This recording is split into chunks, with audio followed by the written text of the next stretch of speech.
कुछ ही फ्री कर देंगे, सब कुछ ही टैक्स रिबेट कर देंगे, तो फिर श्रीलंका वाला हाल हम नहीं चाहते। ईरानी मेरे को तो दिखती ही नहीं है, मेरे को मिले तो मैं तो चाहता हूँ कि इनसे पूछूं तो सही कि वो पेट्रोल वो सिलेंडर कहाँ है, जो सिलेंडर आप लेके चल रही थी, आज वो सिलेंडर नहीं दिख रहा मेरे को। के साथ साथ हमें डेवलपमेंट नहीं रोकनी है, ठीक है। तो ये हमारी जो एक मेंटालिटी है कि सिर्फ चुनाव से पहले एक गवर्नमेंट आके कोई कुछ हमें कुछ लुक्रेटिव ऑफर्स दे रही है, वो मुझे लगता है कहीं ना कहीं जो आज का यूथ है, जो युवा है, वो इससे बढ़ के, इससे ऊपर उठ के वोट डाल रहा है।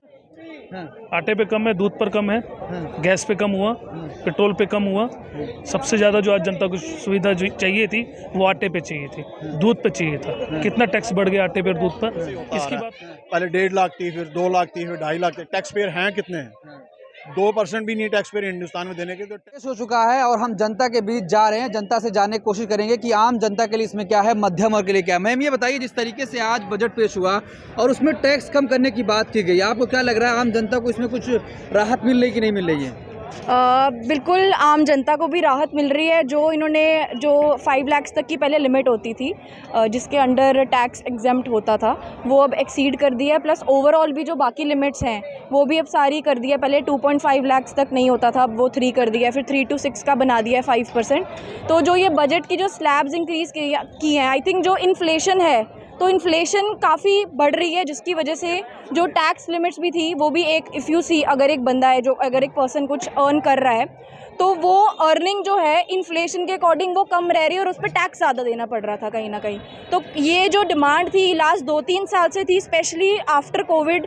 तो कोविड के बाद जो जितनी भी लोगों की आई थिंक जो प्रॉब्लम्स थी, कहीं ना कहीं फाइनेंस मिनिस्टर ने वो अच्छी की हैं, ठीक की हैं। इसमें और भी स्कोप, और भी इम्प्रूवमेंट्स हो सकती हैं और आने वाले टाइम में हम देख सकते हैं कि अगर इन्फ्लेशन और बढ़ती है तो इसमें और रिबेट नेक्स्ट ईयर्स में आनी है। इसके अलावा इंफ्रास्ट्रक्चर सेक्टर में भी काफ़ी अनाउंसमेंट्स हुई हैं। प्लस जो अभी इंडिया ने 11 करोड़ हाउस होल्ड्स का टारगेट अचीव किया है, functional house hold tap waters का, तो उसमें भी जितनी भी हमारी जो बेसिक फैसिलिटीज़ हैं, जो एक मिडिल क्लास या लोअर मिडिल क्लास को चाहिए, आई थिंक वो सारी फैसिलिटीज़ अब मीट कर रही हैं। और कहीं ना कहीं हम जो नेक्स्ट अमृत काल का हम जो कह रहे हैं, हम जिसमें एंटर करने जा रहे हैं, तो कहीं ना कहीं वो सारी चीज़ें हमें मिलती दिख रही हैं। और जो हमारा 100 ईयर्स ऑफ इंडिपेंडेंस का सपना है वो सच होगा डेफिनेटली। लेकिन मैम बहुत सारे लोग यहाँ पर हमें मिले, वो कह रहे हैं कि सरकार तो एक तरफ छूट दे रही है लेकिन दूसरे तरीके से ले रही है। फिर बात तो वही हो गई, एक तरफ से छूट दो, दूसरे से ले लो। देखो, छूट वो अगर आप प्रोग्रेसिव टैक्सेशन की बात कर रहे हो, वो जीएसटी एक सेपरेट थिंग है कि जीएसटी बढ़ा के वो छूट आपसे ले रहे हैं, वो टैक्सेशन के फॉर्म में कहीं ना कहीं से आप स्पेंड ज़्यादा करोगे। आपकी पॉकेट में जब ज़्यादा मनी आएगा तो नेचुरली आप स्पेंड भी ज़्यादा करोगे। तो आई थिंक ये वाइस वर्सा इसी तरह से हमारी जो इकोनॉमी, हम 3 ट्रिलियन इकोनॉमी की बात कर रहे हैं, इसी तरह से बनेगी विद ग्रोथ, विद इन्फ्लेशन। कुछ बहुत ज़्यादा भी नहीं होनी चाहिए, बट एक balance between inflation as well as money at hand with people, that should be the aim. और आई थिंक गवर्नमेंट जो है वो स्टेप्स उठा रही है। कहीं ना कहीं जो हमारे इकोनॉमिस्ट्स हैं, पॉलिसी मेकर्स हैं, वो इस चीज़ का ध्यान रख रहे हैं। मैम जिस तरीके से बेरोजगारी देश में है, युवा ये सोच रहे थे कि उस पर भी बात होगी रोजगार देने की, और जिस तरीके से महंगाई लगातार बढ़ती जा रही है, सिलेंडर के दाम लोग कह रहे हैं बढ़ गए, उस पर भी कोई बात नहीं हुई। आपको नहीं लगता कि जनता निराश हुई? नहीं, निराश नो डाउट कहीं ना कहीं पे जनता हो भी सकती है। इसके दोनों, हम एक कॉइन के दोनों पहलू हैं, हम दोनों चीज़ों को देख सकते हैं। तो निराशा वाली बात नहीं है, बट इससे हमें ये देखना चाहिए, ये सीखना चाहिए कि और हम कैसे एफर्ट्स कर सकते हैं। हमें अपने देश की प्रोग्रेस में और किस तरह से हम बेटर भागीदारी दें, ताकि वो इन रिटर्न फिर हमें वापस मिले in the forms of tax rebate. अगर हम टैक्स रिबेट की बात करें, अगर सब कुछ ही फ्री कर देंगे, सब कुछ ही टैक्स रिबेट कर देंगे, तो फिर श्रीलंका वाला हाल हम नहीं चाहते। तो कहीं ना कहीं पे आई थिंक जो स्टेप्स लिए गए हैं वो बहुत अच्छे हैं, हमारी एक हेल्दी इकोनॉमी के लिए अच्छे हैं। तो आपको लगता है कि जनता को राहत मिलेगी इससे? राहत मिलेगी, और अगर कहीं पे कोई इफेक्ट हो रहा है तो मुझे लगता है कि आने वाले टाइम में भी स्कोप ऑफ इम्प्रूवमेंट तो हमेशा रहेगा। बहुत सारे लोग मिले, वो भी कह रहे हैं कि जो चुनाव आने वाला उसको देखते हुए सब किया गया है। देखो, ये पॉलिटिकल जो आप चुनाव की बात कर रहे हैं 24 में जो नेक्स्ट ईयर चुनाव है, प्लस अभी भी कुछ स्टेट्स में भी, कई राज्यों में चुनाव हैं, तो चुनावों को देख के नो डाउट ये चीज़ है। बट चुनाव के साथ साथ हमें डेवलपमेंट नहीं रोकनी है, ठीक है। तो ये हमारी जो एक मेंटालिटी है कि सिर्फ चुनाव से पहले एक गवर्नमेंट आके कोई कुछ हमें कुछ लुक्रेटिव ऑफर्स दे रही है, वो मुझे लगता है कहीं ना कहीं जो आज का यूथ है, जो युवा है, वो इससे बढ़ के, इससे ऊपर उठ के वोट डाल रहा है। जनता के लिए तो कुछ है नहीं, ये सिर्फ अमीरों को और अमीर करने वाला बजट था। आम जनता के लिए कुछ नहीं है। क्या सर क्या करा? महंगाई क्या? सरकार कह रही है, टैक्स कम कर दिए हम। आटे पे कम है, हाँ, आटे पे कम है, दूध पर कम है, हाँ, गैस पे कम हुआ, पेट्रोल पे कम हुआ। सबसे ज़्यादा जो आज जनता को सुविधा जो चाहिए थी वो आटे पे चाहिए थी, दूध पे चाहिए था। कितना टैक्स बढ़ गया आटे पे और दूध पर, इसकी बात तो करी नहीं, महंगाई की तो बात करी नहीं, बेरोजगारी की बात नहीं करी उन्होंने। सिर्फ उन्होंने अपना एजेंडा पेश किया कि हमारा ये है। क्यों? क्योंकि इलेक्शन आ रहे हैं, अच्छा 9 राज्य के इलेक्शन है अभी आपके 23 में, और सबसे बड़ा इलेक्शन तो आपको पता है 24 की, उसकी तैयारी चल रही है। अगर जनता को गरीब लोगों को अगर आज वो समझते तो मुझे उम्मीद थी आज भारतीय जनता पार्टी के इस बजट से, मोदी जी के बजट से, कि गरीबों को थोड़ी सी मदद और राहत मिलती। लेकिन प्रधानमंत्री जी कह रहे हैं कि सिर्फ देश ही नहीं दुनिया इसकी तरफ देख रही है हमारे बजट की। हाँ बिल्कुल सर, देख रही है। कहाँ सारे लगे हुए थे, आज सारे बजट को देख रहे थे। आज देख रहे बहुत कुछ होने वाला है हिंदुस्तान के अंदर, लेकिन ऐसा कुछ हुआ नहीं। हम जो बात कर रहे हैं वो बेरोजगारी की, महंगाई की बात कर रहे हैं। गरीब तत्व को, जो छोटे तत्व का लोग था, उनको कोई फायदा नहीं तो हुआ। आपको लग रहा है कि निराश हुआ है आम जनता? बिल्कुल सर, निराश हुए। गरीबों से आप पूछिए सर, रोजगार है नहीं तो पैसा कहाँ से जमा कराएंगे? छोटे व्यापारी कहाँ से पैसा जमा कराएंगे? दालें महंगी, सब्जी महंगी, आप हालात देखिए ना। हम तो हालात की बात करेंगे। अब वो अमीर को अमीर करने वाला काम है तो वो आप करते रहिए। अडानी जी का आ रहा है ना, बहुत जल्दी आने वाला है उनका भी। लेकिन अडानी जी का जिक्र नहीं आया कहीं बजट में। वो क्यों आएगा? अडानी जी तो सारा कुछ चला ही रहे थे ना, इसलिए अडानी जी शेयर लेके भागे हुए हैं तो नहीं पता चला कुछ। अब मोदी जी कब लेकर आएंगे मैं देखता हूँ। हाँ। कितनी जल्दी मोदी जी इनको पकड़ लाते हैं। हो सकता है 2024 से पहले अडानी जी को पकड़ लें। मोदी बहुत जी सारे लोग चले गए, आप वापस नहीं आप अडानी जी के लाने की बात कर रहे हैं। सर ये तो कहते थे ना 2014 में आए थे, जो बाहर गए हैं, विदेशी भाग गए हैं, जो भी हुआ है, पैसा कहाँ है, सब कुछ वो सब कुछ आना था। 15-15 लाख आने थे, वो नहीं आए। बेरोजगारी दूर नहीं भागी, 2 करोड़ नौकरियां देनी, 2 करोड़ नौकरियां देनी थी, वो नहीं दी हैं। महंगाई आपके सामने बढ़ती जा रही, पब्लिक परेशान है। आप पूछिए ना पब्लिक से। लेकिन जब टैक्स कमी की बात की गई, पूरे सदन में आवाज उठी मोदी मोदी। सर वो तो किसने उठाई आवाज? जितने नेता थे, सांसद थे बीजेपी के सांसद थे, वही तो शोर मचाएंगे। शोर कौन मचाएगा? अभी न्यूज चैनल है ना, अभी आपके किसी न्यूज भाई को छेड़ दिया जाएगा तो न्यूज भाई चिल्लाएंगे, सारे शोर मचाएंगे, यार न्यूज भाई के साथ गलत हो गया। ऐसे वकीलों के साथ होता है ना, एक वकील भाई को आप टच कर लिए तो सारे वकील इकट्ठे हो जाते हैं। तो ऐसे मोदी जी को आप कुछ कहेंगे तो वो सारे इकट्ठे हो जाएंगे। लेकिन जब मोदी जी की तारीफ की बात आएगी तो तारीफ तो शोर मचाएंगे ना। तो पार्लियामेंट में शोर मचा था। आज मुझे उम्मीद थी प्रधानमंत्री जी से कि वो गरीबों की बात करते, बेरोजगारी की बात करते, महंगाई की बात करते। मैं बार बार आपके चैनल पर यही कहूंगा कि महंगाई पर बात कहाँ हुई है।